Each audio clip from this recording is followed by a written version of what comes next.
Buenas.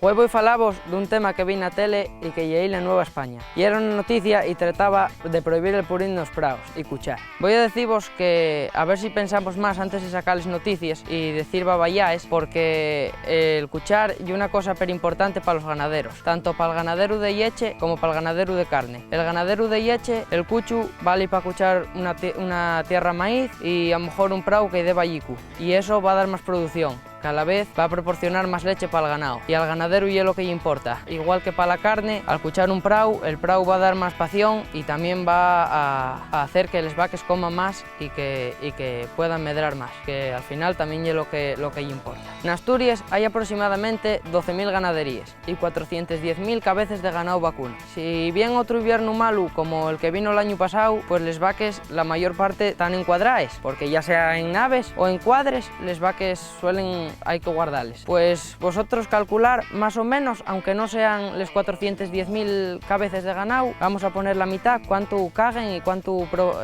cuchu proporcionen esos vaques. Eso luego no sé qué queréis que hagamos con ello, porque si no se puede cuchar, no sé qué vamos a hacer. Como no vos lo metamos en casa, o lo llevamos para la zarzuela, o vosotros sabéis lo que vamos a hacer. Nosotros, y es una cosa que si lo tenemos ahí, no se puede hacer nada. A mí gustaríame que me dijerais un motivo por el cual, uno, se quita y dos, que pongáis una explicación para qué hacemos con ello. Porque en este puto país solo se mira para el que tiene perres y no se mira para el prove que está trabajando para generarles perres para esos ricos. Así que pensáislo bien a ver si miráis un poco por él, porque al final y el que lo está proporcionando todo. Cuando vais a un supermercado, todo eso sale del ganadero. Vais a por leche y esa leche también la proporciona y proporciona también el animal que lo caga. Así que, bueno, miráis a ver un poco qué vais a hacer, porque si no el sector, que para mí parece un sector muy importante, tanto el ganadero como todo lo que lleva la agricultura, va a ir a la mierda, tanto por los destrozos del chavalín como los ataques del yobu, como todo. Así que miráis a ver, porque parece a mí que vais a echarlo todo a perder.